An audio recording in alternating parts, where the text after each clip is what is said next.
अगस्त 2010 छत्तीसगढ़ के बस्तर के जंगलों में एक आदिवासी आदमी को एक सर कटा शव मिला।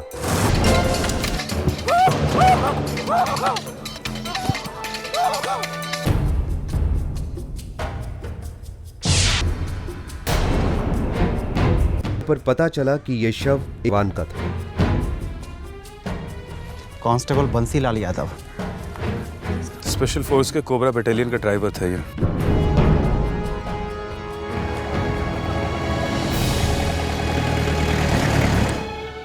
यस, बंसीलाल यादव हमारी कोबरा बटालियन का ड्राइवर था।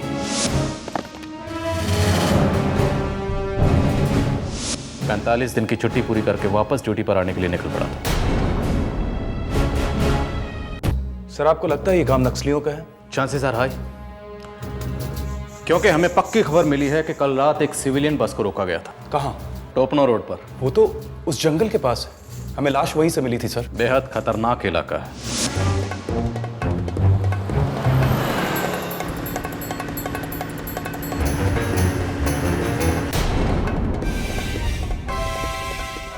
चलो साहब, लाओ सबको नीचे।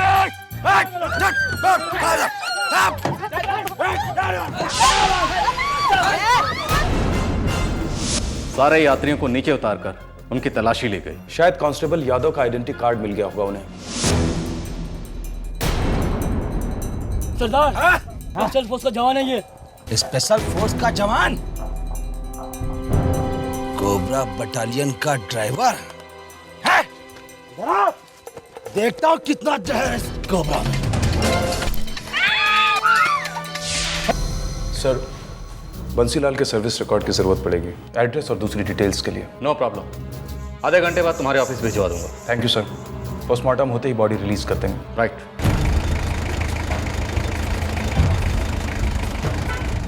कांस्टेबल बंसीलाल उत्तर प्रदेश के गाजीपुर जिले के ईशोपुर गांव में रहता था, बस्तर से सैकड़ों मील दूर।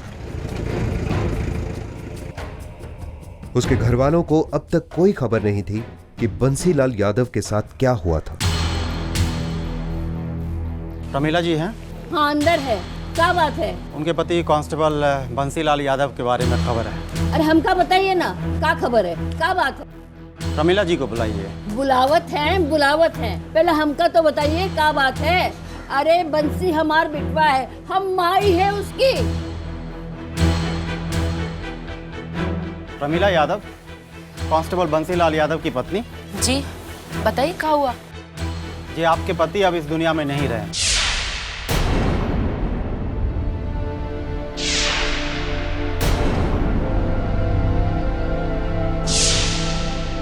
ही क्या कह रहे हैं आप? ऐसा नहीं हो सकता है। 2 दिन पहले नक्सली हमला में उनकी जान चली गई। हमार बिटवा, हाय बंसी।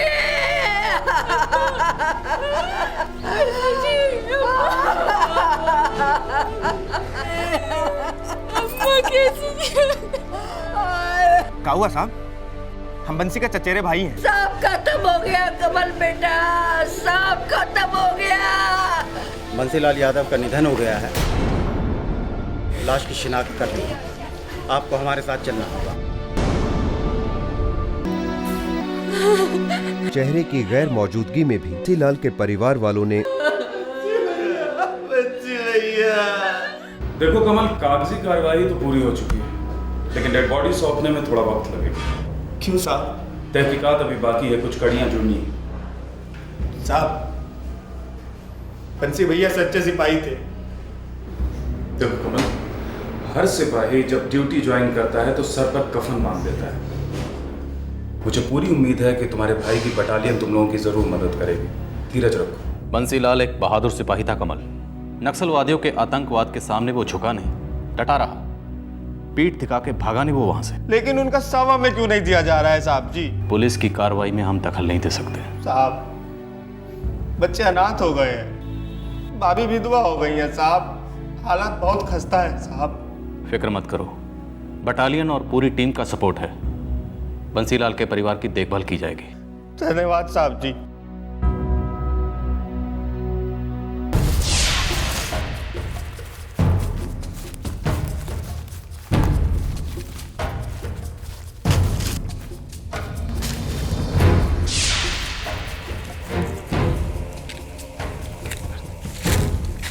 सर काफ़ी ढूंढा, कोई पोस्टर, पत्रिका, पर्चा कुछ भी नहीं मिला। अजीब बात है, नक्सली ज़्यादातर हत्या करने के बाद अपने हस्ताक्षर छोड़ जाते हैं। कोई विचारधारा की पर्ची या फिर धमकी। सर मैंने लगभग सभी बस कंपनियों से पूछताछ की, लेकिन ये पता लगाना बहुत मुश्किल होगा कि यादव किस बस में था। एक बात और अटपटी है, नक्सली कभी भी अपना जुर्म छुपाते नहीं। सर काटते हैं तो छोड़ के जाते हैं, लेकिन हमें अभी तक सर नहीं मिला। ऐसा भी तो हो सकता है कि ये नक्सलियों का कोई नया गिरोह हो। हो सकता है, लेकिन ये भी हो सकता है कि हत्या नक्सलियों ने ना की हो, किसी और ने की हो। हेलो, हाँ डॉक्टर साहब, हाँ, मैं पहुंच रहा हूँ। इंस्पेक्टर कुमार, आइए। कुछ पता चला डॉक्टर? ऑफ कोर्स, इसीलिए तो आपको बुलवाया है। देखिए, ये कांस्टेबल बंसीलाल यादव का सर्विस रिकॉर्ड है और इसके मुताबिक बंसीलाल के बदन पर 2 निशानियां हैं। एक सीने पर पैदाइशी निशान और दूसरा माथे पर बचपन की चोट का निशान। लेकिन सर तो अभी मिला नहीं है। पर धर तो हमारे सामने है। देखिए, यहाँ सीने पर की जगह बिल्कुल ताज़ा घाव है, तेजाब से बना हुआ। ओह, मतलब ये हो सकता है कि होने को तो काफी कुछ हो सकता है इंस्पेक्टर। मैंने यहाँ इस हॉस्पिटल में नक्सलवाद का शिकार हुए कई जवान और सिविलियंस दोनों का पोस्टमार्टम किया है, लेकिन नक्सलियों ने तेजाब का इस्तेमाल आज तक नहीं किया है। हो सकता है ये हत्या नक्सलियों ने ना की हो। वेल, मुझे भी यही लगता है। कमांडेंट हरि कुमार साहब, पूरी संभावना है कि बंसीलाल यादव की हत्या नक्सलियों ने ना की हो। क्या कह रहे हैं आप? That's right sir. इस हत्या के पीछे कोई दूसरा ही एंगल है। कोई ठोस सबूत? नक्सलियों के पंजों के निशान नहीं, कोई पर्ची या चिट्ठी नहीं। सर कटा है लेकिन मिल नहीं रहा है। आप जानते हैं नक्सलियों का स्टाइल नहीं है। और क्या ऑफिसर? बंसीलाल यादव के सीने पे एक पैदाइशी निशान था। किसी ने तेजाब डालकर उस निशान को मिटाने की कोशिश की थी। ये एक आपसी रंजिश का मामला लग रहा है सर। इंटरनल इंक्वायरी बिठा के ही पता चलेगा कि असली माजरा क्या है। बढ़िया होगा सर, तब तक हम अपनी कोशिशें जारी रखें।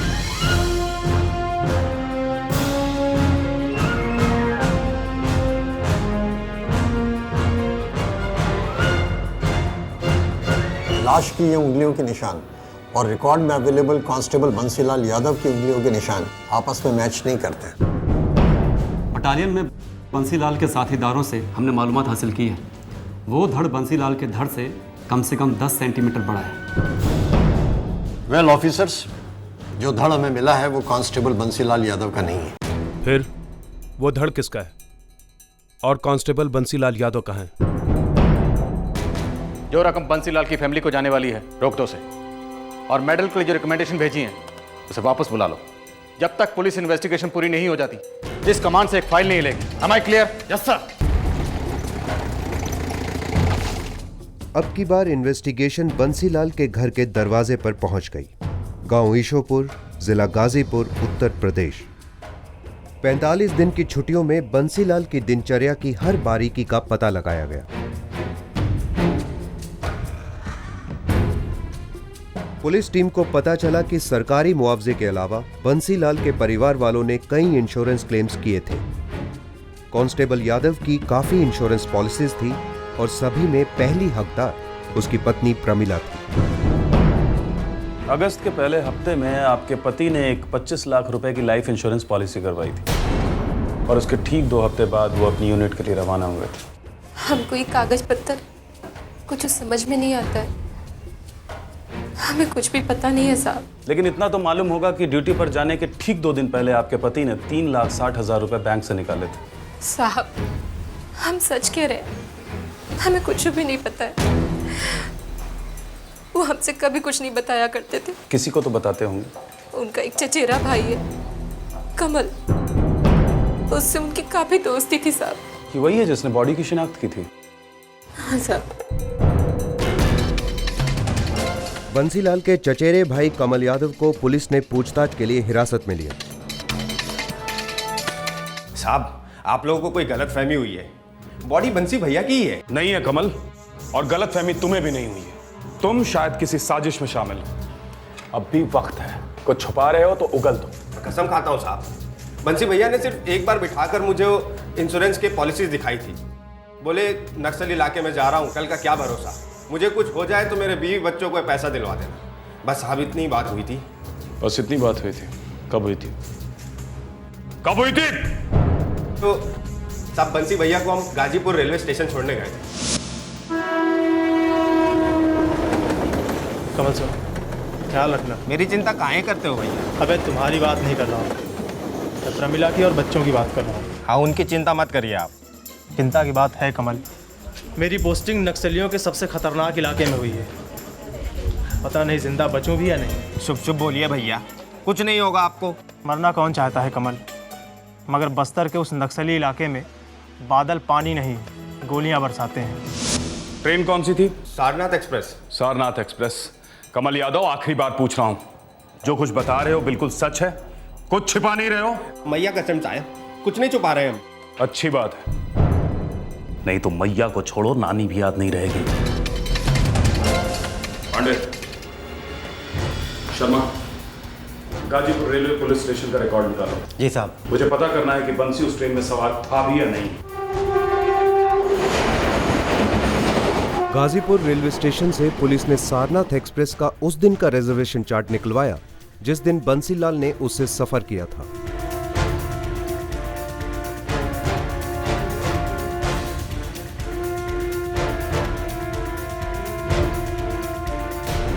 शर्मा, ये इस S3 बोगी में बंसीलाल यादव के साथ सफर कर रहे इन 4-5 पैसेंजर से पूछताछ करो और उनसे पूछो उस दिन बंसीलाल यादव उनके साथ सफर कर रहा था या नहीं और कहां उतरा, बस्तर या कहीं और। शर्मा जल्दी करो, वक्त नहीं हमारे पास। पुलिस फोर्स ने बंसीलाल यादव के ट्रेन हमसफरों के कांटेक्ट और पते ढूंढ निकाले। सभी का एक ही कहना था, हाँ, सुरक्षा बल का कांस्टेबल बंसीलाल यादव उनके साथ सारनाथ एक्सप्रेस से सफर कर रहा था। हाँ, मेरे सामने वाली बस पे बैठे हुए थे, यही थे, यही थे।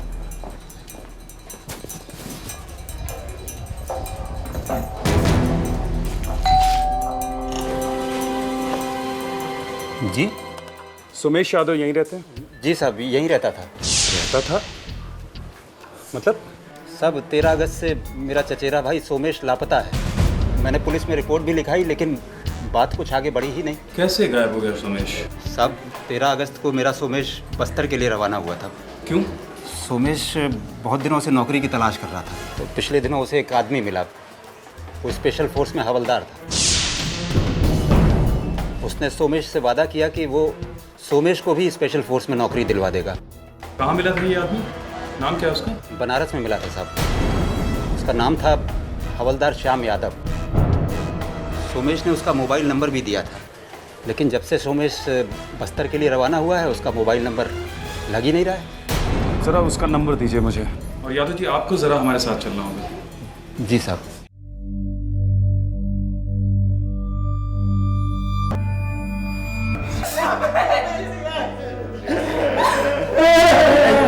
उमेश यादव का था।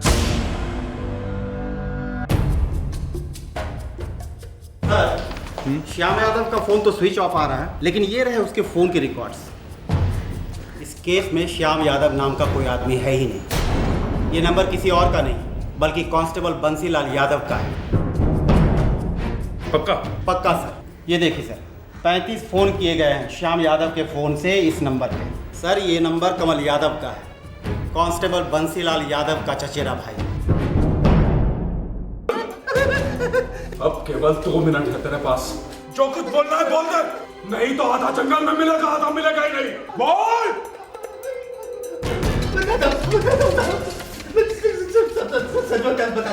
कमल के सामने सच बोलने के सिवाय कोई चारा ही नहीं। देख कमल, मैंने 25 लाख रुपए की जीवन बीमा पहले करवाई थी और 25 लाख रुपए की पॉलिसी मैंने अभी ली परसों। बाप रे भैया, इतनी महंगी पॉलिसी, किस्त कैसे अदा करेंगे? अबे मरने के बाद काहे का किस्त? मेरे जाने के बाद सारे पैसे प्रमिला को मिलेंगे। क्या नाप शनाप बक रहे हैं भैया? मरे आपके दुश्मन? नहीं, मरेगा मेरा एक दोस्त। क्या मतलब? इलाहाबाद का एक लौंडा है, सुमेश यादव नाम है उसका। पटा लिया है मैंने उसको। जान वो देगा, मरूंगा मैं। हमारी समझ में कुछ नहीं आ रहा भैया। अरे दिमाग पे जोर डालने की जरूरत नहीं है, तुझे सिर्फ इतना करना है कि प्रमिला के साथ में आके मेरी लाश को पहचानना है और ये कहना है कि ये लाश बंसी भैया की है। नहीं भैया, ये हमसे नहीं होगा ये। अब होगा। जो 3,60,000 बंसीलाल ने अपनी सेविंग से निकलवाए थे, उसने वो पैसे कमल यादव को दिए थे अपने प्लान को अंजाम देने के लिए। जब मेरी बॉडी को तू पहचान लेगा तो सारी जीवन बीमा की पॉलिसी मिलाकर मुझे 50 लाख रुपए से ऊपर मिलेंगे और ऊपर से सरकार की तरफ से अच्छा खासा मुआवजा भी मिलेगा। इतना सारा पैसा? तुझे भी इसमें से कुछ ना कुछ जरूर मिलेगा। हाँ, और फिर दोनों मिल के ऐश करेंगे। तू भी ये टुच्ची नौकरियों को ढूंढने से फुर्सत पाएगा और मैं भी वो नक्सली जंगलों में जाके मरने से फुर्सत पाऊंगा। इलाहाबाद का रहने वाला सोमेश यादव बंसीलाल के साथ बस्तर जाने के लिए गाजीपुर रेलवे स्टेशन पहुंचा। है ना? सॉरी भैया, लेट हो गया थोड़ा। देखो भैया, स्पेशल फोर्स में भर्ती होने जा रहे हो। अगर वहां लेट हो जाओगे तो सर पे राइफल रख के और चक्कर कटवाएंगे ग्राउंड का। हाँ, मेरी नौकरी तो पक्की है ना भैया? 200% पक्की है। बहुत ऊंचे तक पहचान है मेरी। हाँ, थैंक यू भैया। मुझे तो लगा मेरी गाड़ी छूट ही जाएगी और ये मौका मुझे दोबारा फिर कभी नहीं मिलेगा। गाड़ी तेरे लिए मैं रोक कर रखता। ये नौकरी सिर्फ तेरी है, सिर्फ तेरी।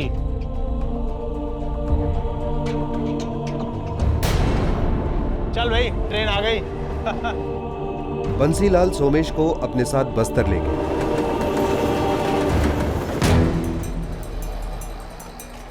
हाँ चल भाई, आसम गांव।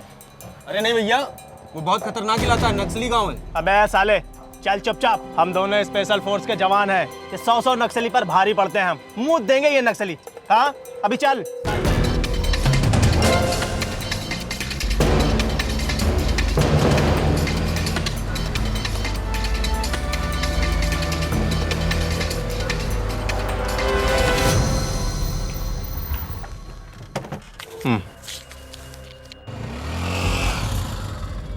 देख, अभी यहाँ से 30 मिनट अंदर जाना है पैदल चल के। हाँ, बहुत खतरनाक इलाका है। यहाँ पर नक्सली कभी भी हमला कर सकते हैं। अभी भी वक्त है, तू सोच ले। बनना है जवान? कोई शक ही नहीं श्याम भैया, मुझ पर भरोसा कीजिए। आज के आज तू शहीद हो सकता है, सोच ले। हंसते हंसते हो जाऊंगा श्याम भैया, मैं नहीं डरता। ये हुई ना बात मेरे शेर। तो चल, हम दोनों चलते हैं मौत के मुंह में हाथ डालने के लिए। आ जा।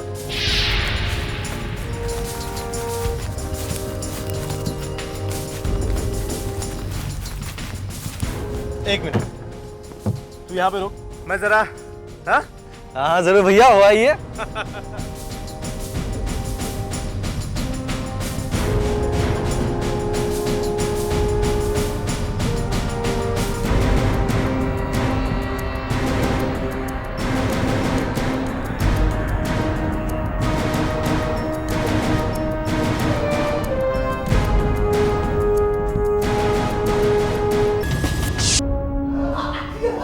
बंसीलाल ने बहुत ही चालाकी से अपनी साजिश का जाल बुना था, पर उसे क्या मालूम कि पुलिस हर साजिश के जाल को आखिरकार तोड़ ही देती है और जुर्म को सूंघकर उसका पर्दाफाश कर देती है। एक गंदी मछली पूरे तालाब को गंदा कर देती है। बोला भी नहीं जाता कि कितनी शर्मिंदगी महसूस हो रही है। मैं कांस्टेबल बंसीलाल के खिलाफ नोटिस जारी करूंगा, भगौड़ा करार दिया जाएगा उसे।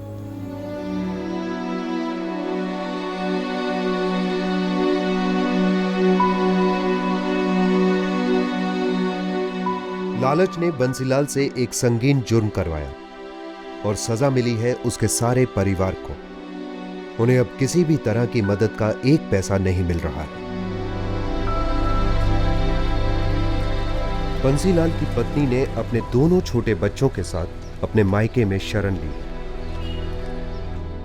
बंसीलाल की बूढ़ी मां घर में अकेली सुन्न होकर चुपचाप बैठी है। कुछ महीनों पहले तक सारे गांव को गर्व था कि गांव का एक बेटा देश की रक्षा कर रहा है। सारा गांव बंसीलाल के परिवार की काफी मदद करता था। अब बंसीलाल के घर की तरफ कोई देखता तक नहीं। कमल यादव पर साजिश में भागीदार होने के चार्ज पर मुकदमा चल रहा है।